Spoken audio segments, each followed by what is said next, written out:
Hi guys, happy Wednesday po sa lahat. Hihingal pa ang inyong kasari guys. Magandang umaga po and happy Wednesday guys. August, ano na nga po ngayon, 20 guys.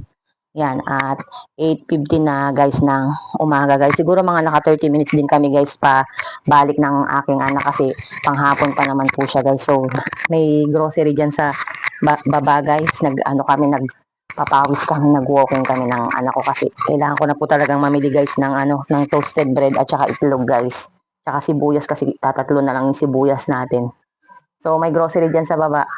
Ano po, naglakad kami na maaga at ngayon nga po ay thank you Lord nakarating na kami ng maayos at ligtas dito sa bahay guys.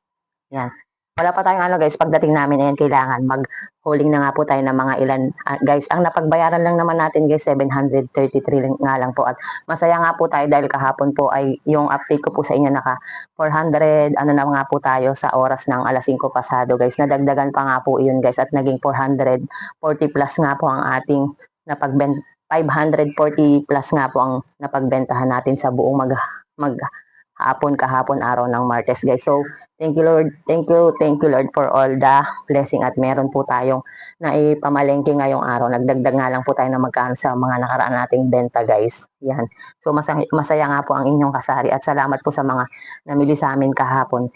Dahil sa ano nyo po guys ay nakapamili tayo ng panibagong paninda natin ngayon. So, simulan na natin guys ang hauling po natin. So, ano lang natin guys, ano na natin isa-isa guys.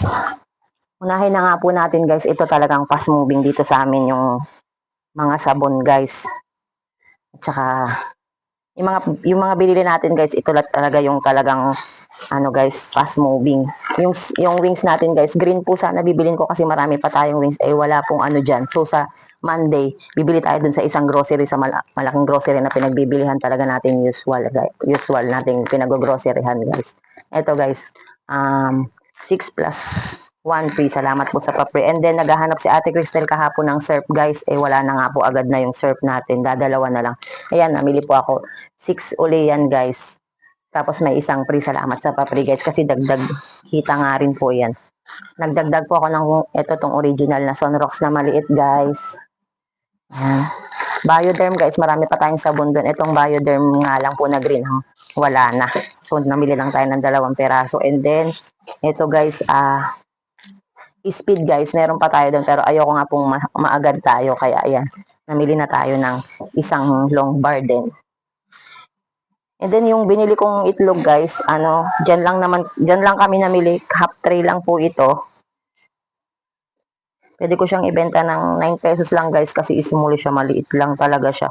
Ito na lang yung available na itlog nila guys. Siguro mga ilang tray pa yung small nila doon yan. So, benta ko po siya. Ang bili ko guys, 115 sa 15 pieces. So, ibebenta ko nga po siya ng 9 pesos ang isa guys para may 20 tayo pag naubos natin. Yan, saglit lang yan guys, ilang araw lang. And then yung sibuyas natin guys. Yan, sibuyas. Hindi kasi ako magpawala ng sibuyas guys talaga. Kasi halos ano yan, may bumibili po talaga ng sibuyas din sa lugar namin. Kahapon nga guys, nakailan yung namili ng sibuyas at luya. Tsaka suka, ayan. Kasi ano po dito yung dagat yan. Marami sigurong huli ang ating mga neighborhoods. Kaya yan, magluluto sila ng ano guys. So guys, kamusta nga po ang lahat sa inyo guys? May mga araw talaga na matumal tayo nakakaraan guys. Sana ngayon po guys, nakakaano pa lang kami, harina. Ay cornstarch guys, naghahanap nga ng harina guys. Wala akong naibigay na harina. Cornstarch na lang kasi nandito. Pero ngayon namili nga po tayo. At saka beef loaf guys, yung palang ang ano natin ngayon sa mga oras na to, 8, ano na po, past 8 na ng umaga. Pero okay lang yan guys kasi kahapon ganyan din naman. Hindi tayo pabayaan ng Panginoon na masiro. Ito guys, 4 na chichirya kasi lagi may mga bata. Nandiyan yung bata sa taas, lagi siya naghahanap, tsaka yung mga pamangkin ko guys. Tatago natin yan sa anak ko guys. 4 na kanton guys, meron pa tayo doon. Napakita ko sa vlog ko kahapon yung pag-arrange natin guys doon sa organizer. May mga kanton at noodles pa doon. So 4 lang na kanton. Ito kasi guys yung agad guys. Pero meron pa tayong mga ano doon yung mga may sabaw guys. Yung mga Lucky Me tsaka Homie meron pa po doon. So ito guys, nagtry ako nito. Baka may maghanap ng macaroni guys. 18 pesos po ang bili ko. So add po siguro ako dito ng ano kasi di naman siya ganun ka fast moving. Add ako ng 5 pesos siguro guys or 4 pesos dito sa macaroni na pang sopas po na to. And then yung sinasabi ko nga po harina guys. Yan yung harina po natin ay nagkakahalaga ng 20 guys. Iririp ako to guys siguro aanin ko sa tag 7 guys or tag 8. Gagawin ko siyang 3. 20 po ito guys. Kalahating kilo lang guys. Yung toyo niya guys medyo mataas sa kanya ng piso guys kasi disclaimer po hindi tayo pare-pareho guys pero okay lang po yan. Sa kabila po kasi ay ang bili ko ay halos ano lang guys 10 something pero okay lang point lang naman guys yung ano niya pala hindi piso. And then sa mantika natin guys tumaas na nga po yan. Ito lang ang binili natin guys yung isang brand po doon ay ito lang yung binili natin, 2. Meron pa po tayong 4 doon guys. So sorry nga guys, ayan, pasensya na po at na tayo, ang aking anak ay. And then ito guys, so margarine. 8 pesos po ang bili ko kada isang cup. So pwede ko po siyang ibenta ng 11 or kasi hindi ko po alam kung magiging fast moving siya. Nagtry lang po kasi yung iba nilalagay po nila to sa panggisa-gisa nila guys. So 2 peraso nga lang po ang binili natin. Pwede ko po siyang ibenta ng guys kasi sa talipapa po ay 12 pesos na nga po yung ganyan. Ay 10 pesos. So tignan ko po 8, 9, 10, 11. 11 pesos siguro guys ang ko benta para may 3 pesos ako kada isang cup. And then ito pong suka natin guys. May suka tayo guys yan. So 11 lang yung bentahan ko ng suka dito sa amin guys kasi nakukuha ko siya ng mura dun sa may Ngayon, ang 10 pesos na po dito sa may napagkano natin ngayon na pagbilihan natin guys. Oh, ganun po talaga guys ang ng isang tindera guys, talaga tayo kung saan. Pero okay lang yan guys kasi walking lang naman kami, hindi kami nagpasahe guys. Saka sila talaga yung mas malapit dito sa tindahan namin. So, kaya po kailangan i-respect natin yung mga pricing ng bawat isa. So, disclaimer nga lang po sa mga presyo guys. And then sa bechin naman guys, yun, 3 piraso na nga lang po yung bechin. Halos araw-araw din guys may namimili ng bechin po. So, 66 na po ang puhunan ng bechin dito sa napagpilihan ko. And then, ito po, wala na yung guys, agad na yung toasted bread natin doon. Talagang ito talaga yung sinasadya namin guys.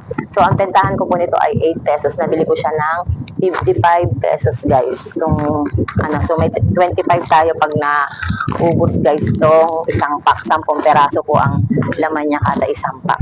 And then, sa delata naman guys, ito lang talaga yung binili ko kasi ito lang yung wala. Baka may maghanap po kasi wala tayong maisupply. Ito po ang wala na.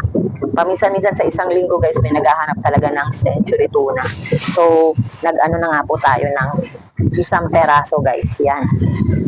So, masaya nga po ang inyong kasari kasi nakapag tayo, napawisan tayo, yan, nakalakad tayo, tipid tayo sa pamasahe guys. Ang kailangan lang talaga natin ay maaga talaga tayo guys. Kasi kung guys, mahal ng pamasahe dito sa amin guys. Pagpababa mo magkano 20, tapos pagpaakyat 35, depende pa yun sa guys, minsan 15 ganyan. So ang pagkaano naman po, tuwing Sunday guys, yung maramihan na natin, doon tayo sa kabila, yun, mamasahe po talaga ako. Minsan naghahanap pa nga ako ng guys, kung saan ako makakatipid ng jeep guys, nagtsatsaga ako guys, makatipid man lang tayo ng kahit na 10 piso o mahalagang bagay na nga rin po yan sa atin kasi hindi naman tayo araw-araw guys, maghihintay ng jeep.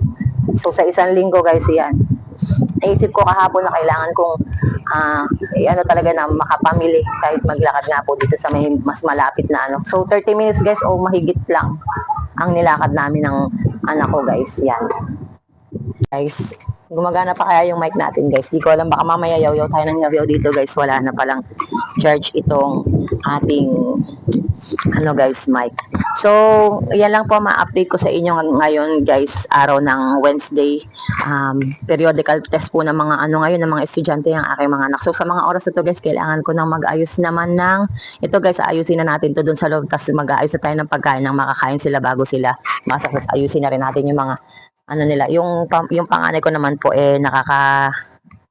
naman po siya tawag dito, nakakahalili ko naman siya guys pagdating sa mga uniform nila or gagamitin nila ng aking ng 8 years old ko, grade 3 ko na estudyante guys. So, mahaba pa naman po ang oras at nawa ay padalan tayo ng Panginoon ng mga mamimili kahit na wag lang po tayo masiro ganyan guys. Hello guys, ngayon ay 6:47 na ng gabi guys and so closing na tayo guys. Wala na dyan. Tinutulungan ako ng aking anak na 8. Ayan guys. Anak ko, pangalawa kong anak guys. Wala pa yung aking panganay. Nasa school pa po siya sa mga oras na to guys. So mag-closing na tayo guys. Unti-unti na po namin papasok to guys. Kung napapansin nyo, sobrang dilim na nga po dito sa paligid namin sa mga oras ng ganito guys. So dito na po nagtatapos ang mini vlog natin sa buong araw na to ng Miyerkules guys. Maraming salamat po sa panonood at pag-support nyo guys. Keep safe everyone and God bless us all. Bye po.